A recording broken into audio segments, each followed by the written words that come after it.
اگر در مقابل مجرمین و متخلفین برخورد جدی و قاطعانه نشید و به قوه قهریه متوسل نشند، در حدی که لازم است از زور و خشونت استفاده نکنند، زمینه برای تجدید تخلفات و آشوبها فراهم خواهد شد. حتی ممکن است کسی اینجور تفسیر بکنه که ما وقتی در مقابل کسانی که آشوب کردند، مساجد را به آتش کشیدند، اموال مردم را آتش زدند، اگر در مقابل اونها با لبخند و با عطوفت ما برخورد کنیم، در واقع این چراغ سبزی است که شما بار دیگر هم می توانید این آشوبها را تکرار کنید.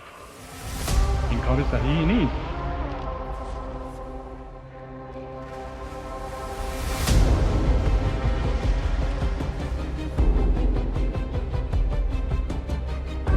میگیم این مقدمه است برای اینکه دیگران جرأت چنین غلط‌هایی پیدا نکنند.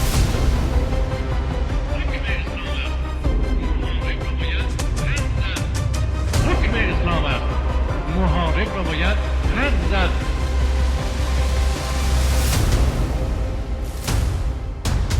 ما از دستگاه قضایی کشورمون تقاضا میکنیم این آشوبگران را به اشد مجازاتی که اسلام تعیین فرموده برسانند.